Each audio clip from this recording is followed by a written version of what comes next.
Welcome back to Prove It To Me. Today, we are diving deep into a topic that is reshaping our industry: safety technology. It is constantly evolving. But as we all know, just because a piece of technology looks great on paper or in a vendor's sales pitch doesn't mean it's actually going to work on your job site. To help us unpack the realities of safety tech, the gap between academic research and field practice, and the critical importance of the human element, I'm bringing on a fantastic guest today. She also happens to be a colleague of mine over at the Work to Zero program, and I've had the pleasure of working alongside her to help bridge this exact gap. Kenna Stanley is a research manager with the National Safety Council, where she specializes in workplace safety, technology adoption, and human centered innovation. With a background in criminology and behavioral science from the University of Florida, she brings together data and human factors to shape practical strategies to make workplaces safer and more secure. We get into some incredibly practical advice in this one, including the danger of alert fatigue and two simple questions you should be asking your workers right now. Let's get right into my conversation with Kenna Stanley.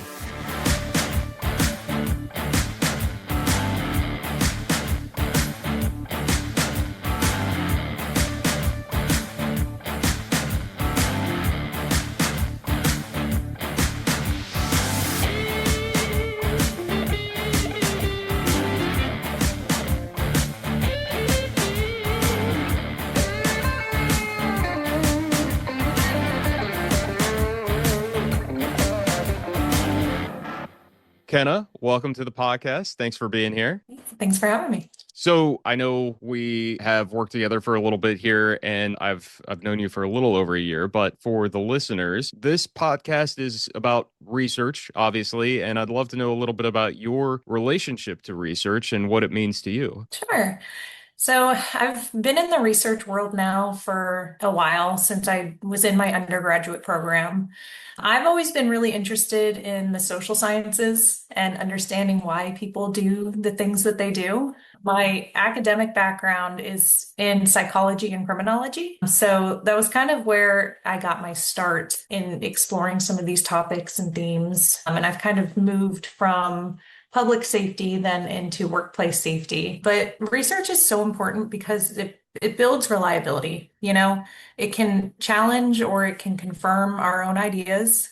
I've done research where, the results were exactly what I would think that they would be. I've done research where it was the opposite of what I thought, and I had to go back and look at it from a new angle and understand why I got that result. And I think especially in our space, when with the National Safety Council, when we talk, people tend to listen. So I feel like there's a lot of responsibility on us to make sure that the work we're doing is reliable, that we're doing the best with the information we have. Because at the end of the day, what we say has consequences on policies and workplaces and ultimately on the worker, which is, who I have in mind when I'm doing this research. Yeah, I like the fact that you brought up that this is supposed to, research challenges sometimes the way that we think about things. Sometimes it doesn't always end up the way we thought it was going to, but there's a ton of stuff that we can learn just from that when you prove the null hypothesis versus what you thought was going to happen. So yeah, that's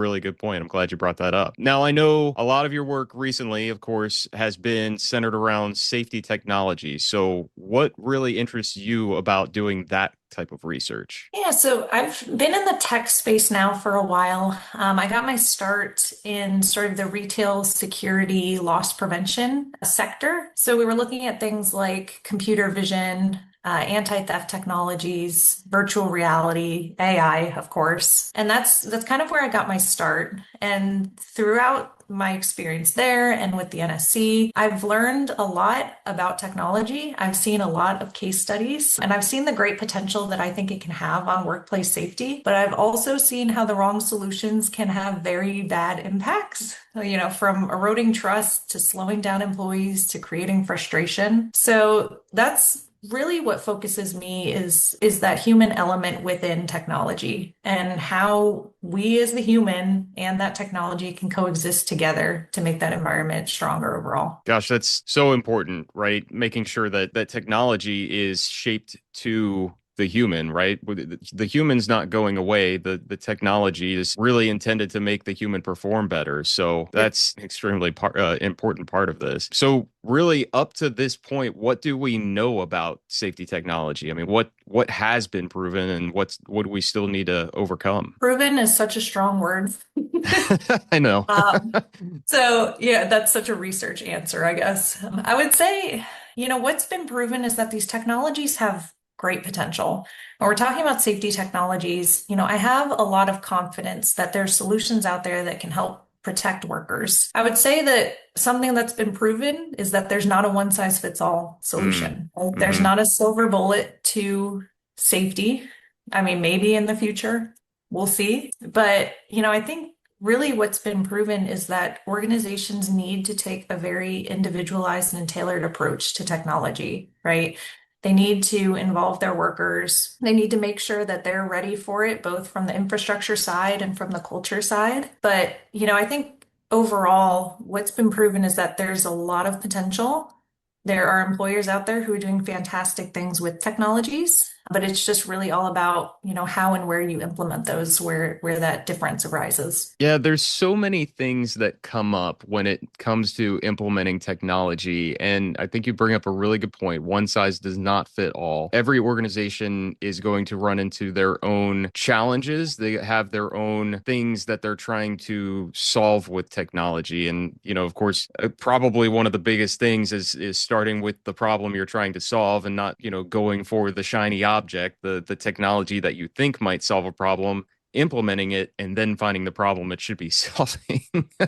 Yeah, absolutely. Even if you're looking at the same risk across industries, right?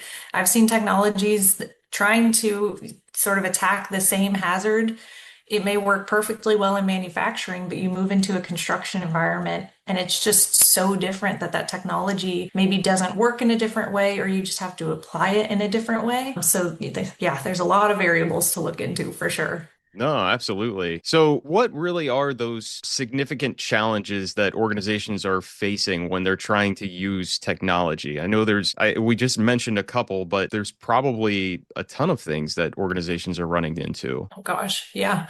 I mean, the list goes on and on, right? So, to your point, it's making sure that this technology is actually addressing the risk you want to address. I think there are, great technologies and great vendors out there, but you have to be careful about, where you're applying it and what you're actually trying to tackle. I would say one of the biggest challenges that I see over and over again are organizations who just are not ready to implement. Mm. I think a lot of times we look at that from an infrastructure standpoint. Like, do you have the IT resources? Do you have the knowledge and the ability to actually technically implement these things? But I think the bigger one is culture, especially as we get into technologies that are more involved with the worker. If we're looking at things like connected worker devices or computer vision that may be sort of tracking their movements. You've got to have the right culture for that to work for your environment. You will realize very quickly if a technology is not going to be a good fit. So, making sure that you are actually engaging with folks beforehand. I know I've been through it. I'm sure you've been through it where you just hear one day that there's a new software or there's new tech you're going to try, and then it's sunsetted a year later because, people just aren't using it. So I think making sure you have that cultural buy-in and that you're just engaging with people is one of the biggest barriers, but I think, in my opinion, one of the most fun to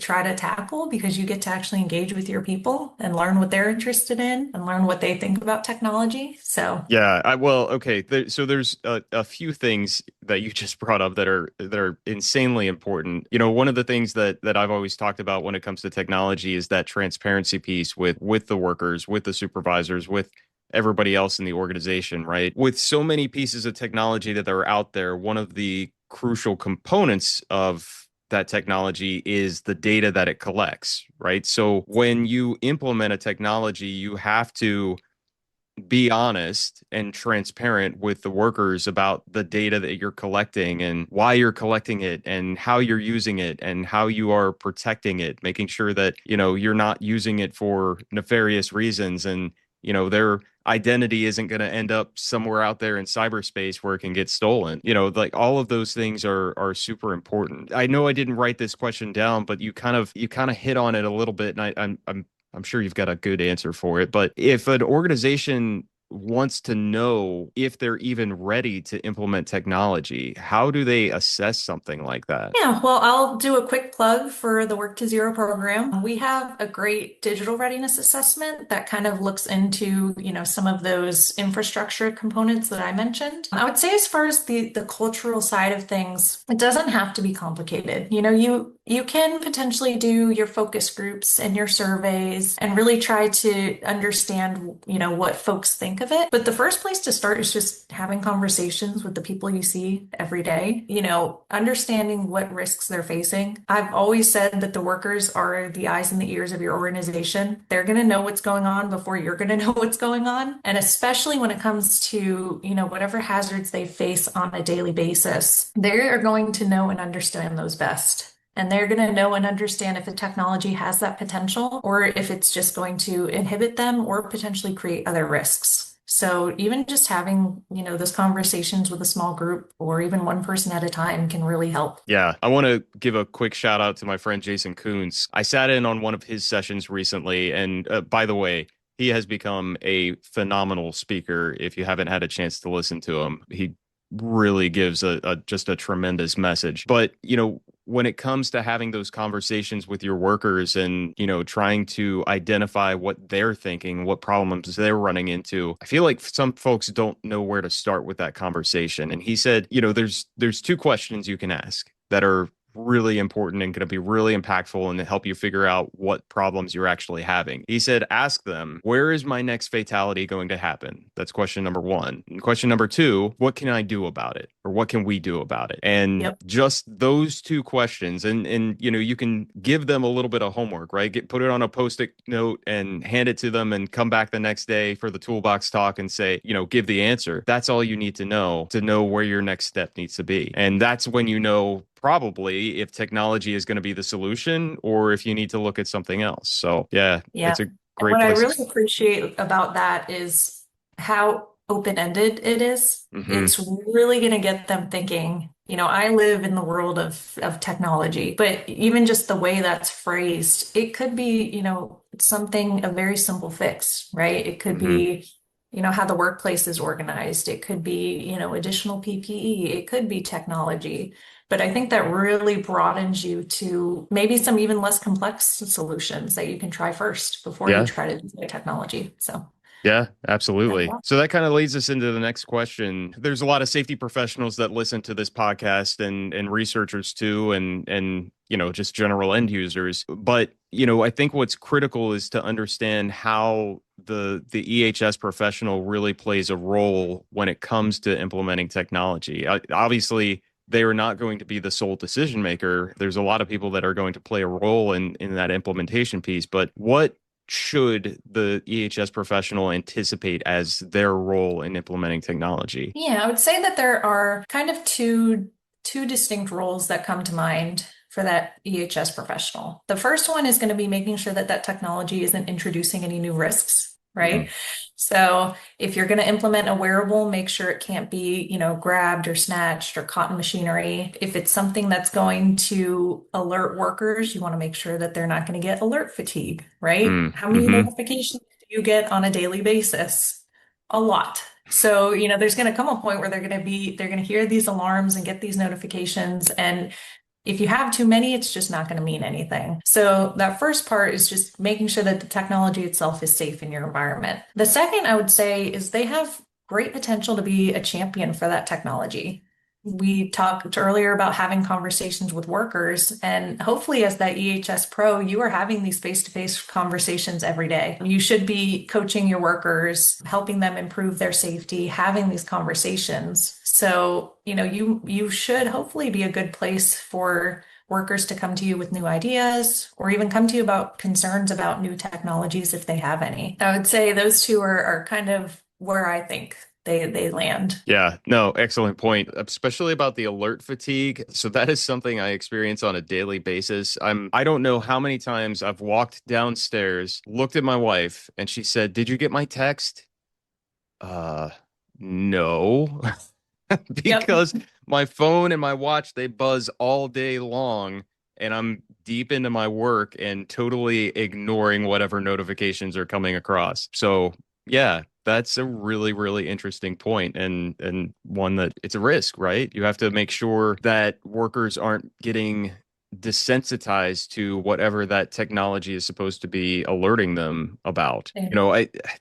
We were at a conference recently where we were looking at a technology, and it was really interesting. It was a wearable sensor, but it wasn't designed necessarily to be worn all the time. It was, something to train the worker on their posturing. So you put this wearable device on your foot, or you put it on your arm, or whatever makes sense for that situation. And there's a range of motion in which the device would actually train, or it would vibrate, and that was supposed to be the good spot, right? That's where you want that limb or that foot or whatever, that's the position you want it to be in, and you train for a while for the worker to respond correctly to that, and then you take it off.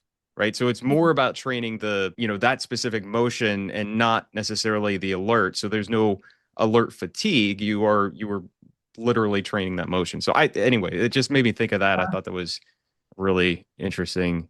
We're seeing so many new interesting technologies come out every day. It's so cool. Maybe that's a good segue into our next question here, because we want to talk about the developers too. And there's going to be the challenges that the organizations face. There's going to be things that safety professionals need to know, but there are also things that developers need to know, specifically when it comes to workplace safety, which is a super, super complex topic. What should developers know as they start putting together this technology for workplace safety applications? Yeah, I would say number one is, if wherever possible, is simplicity over complexity, Hmm. right? So in workplaces, we've got people who are already probably working overtime, already have things on their plate. So these devices need to be user friendly. They need to be easy to deploy, and they need to be as frictionless as possible, right? So that could include, if it's a wearable, where they pick it up for the day. If it's a software, that user experience has to be easy and pretty thoughtless for them to be able to plug in and move on with their day. Another thing I would say is going back to making sure that your technology isn't introducing new risks. One of the other ones that I think about is just over reliance on technology, which can also happen. So,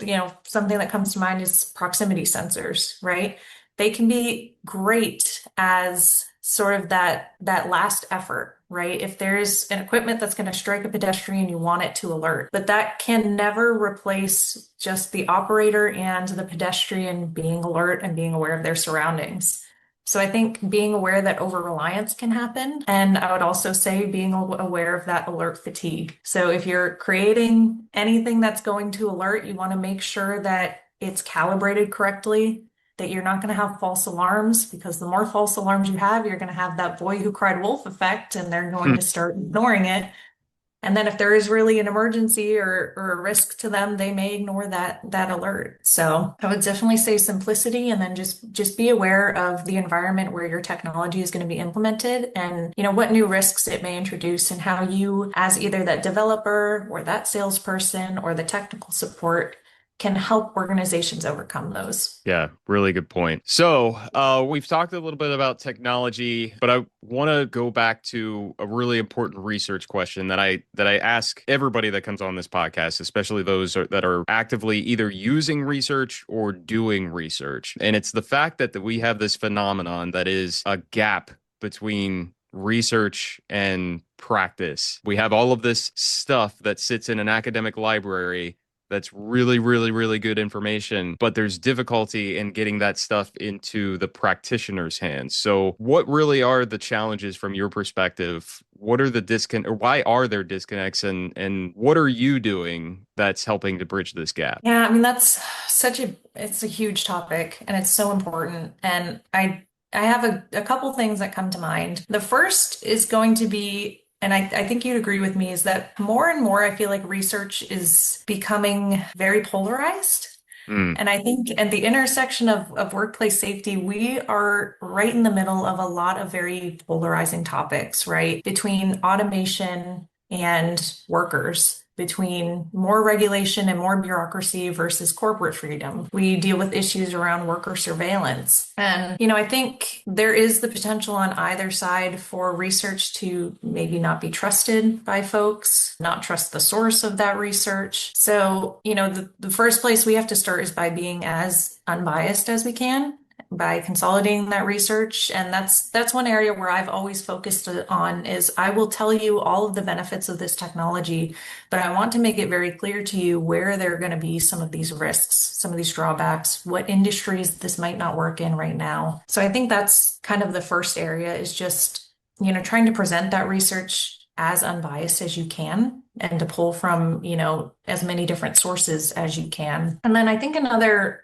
problem is just, you kind of pointed to it, the system we built around research. Academic studies are largely behind paywalls. They are usually written for other academics. And in my experience, especially on the tech side, you have your very technical validation studies in labs to see if these technologies work, or you have one-off case studies of an organization using this technology. But we're kind of missing these larger, systematic reviews. And for your average EHS professional who's probably working overtime and has a million other things to do, they don't have time to go through and do their own meta-analysis of 100 different studies to find out if a wearable is going to work for them, right? So I think that's where, Work to Zero can plug in, really being transparent about where these technologies are being used, understand the research that's coming out about how and where they're best applied, and it's, going back to that human element of understanding what is actually the best way to implement these technologies. So I'd say those are probably the two biggest challenges that come to mind. excellent. I actually, the polarization topic has not really come up on this podcast yet, but it's a really, really good point. And I think that's actually one of the main intentions of this podcast, I think, is to, sort of uncover some of those biases that can exist in even, what is supposed to be rigorous academic research, or stuff Absolutely. that's presented as rigorous academic research and is really funded by the folks who are going to benefit most from it. Yeah, creating that transparency and negating that bias where we can, I think is extremely important. So, yeah, and I think you're absolutely right. I think, the especially with technology, the challenge is that so much of this stuff is tested in that lab setting, or you have these one-off case studies, which are also really informative, but it's not the whole picture. It worked for this situation for this organization. How do I know if it's going to work for my organization? And that picture doesn't get painted very well often enough for folks to make an informed decision. And then like the other part is you've got a sales pitch and the developer did their own case study that they wrote up or their own white paper, and those can also be informative too, but you have to look at it through that critical lens of, Yep. okay, where did this research come from? Who's paying for it? And why is it only telling me the good stuff and not any of the bad stuff? Yep. Yep. And I think that's another place where we can plug into is there's just not a lot of research out there, Hmm. period. So I think that's another area where we plug in is trying to implement or test these technologies in as many different environments as we can so that we can say, yeah, it'll work for you, or no, this might not work for you. This might work better. Yeah, absolutely. Well, look, the work that you do is fascinating. I have tremendous respect for you and what you have done to this point. So, how can listeners learn more about you and your work? Yeah, well, the first place you can start is connecting with me on LinkedIn. Always open to chatting with anyone who wants to talk research or tech or safety. You can also check out the Work to Zero website if you're interested in learning more about the safety tech and, safety side of things. We have, a ton of completely free resources that are available. And the last place, especially if you're interested in safety tech, is you and I are going to be hosting a a professional development seminar Oh, yeah. at the NSC Spring Safety Congress and Expo on, I believe, May 6th. So, if you want to learn more about safety tech and overcoming some of those barriers and just ask questions about what technologies might work best, I think you and I can hopefully help them out there. Man, now everybody's going to know that I had an ulterior motive for having you as a guest today. It's okay. I'll uh, just come on another time when I don't have something to plug. Perfect. Yeah. No, I think that's perfect. No, I'm really looking forward to that session. I think it's going to be really informative. The goal is to talk about this stuff, right? What we just talked about today, right? All of those challenges that people face when they're implementing technology and how to really identify what that problem is they're trying to solve, how to identify the technology that's going to solve it, and even how to make sure your organization is ready and build a business case for it. So yeah, that's going to be a really awesome session. I think so too. I'm looking forward to it. Awesome. Cool. Well, Kenna, is there anything else that I didn't talk about or I didn't ask you about that you want anybody else to know? No, I don't think so. Like I said, if anyone's interested or wants to talk more about this, I'm always open to talking all things safety tech. I'm also heavily involved in the sort of agriculture world, so anyone there who wants to talk cattle or chickens or anything, let me know.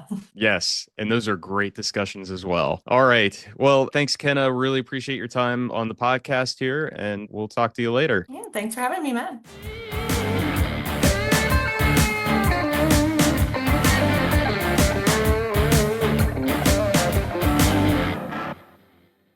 I really hope you enjoyed that conversation with Kenna. I always appreciate how she frames the implementation of technology around the human being.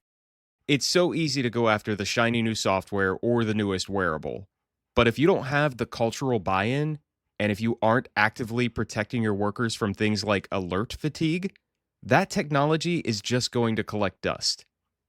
And a quick reminder, if you want to dive deeper into everything we talked about today, Kenna and I will be hosting a professional development seminar together at the NSC Spring Safety Summit on May 6th. We'd love to see you there and answer your questions in person. As always, if you got something out of today's conversation, please take a second to rate and review the podcast on Apple Podcasts, Spotify, or wherever you listen. It is the best way to help other safety professionals find the show. Be sure to check out the show notes for links to the Work to Zero Digital Readiness Assessment and Kenna's LinkedIn profile. Thanks for tuning in to this episode of Prove It To Me. Stay safe, keep asking the right questions, and I'll catch you on the next one.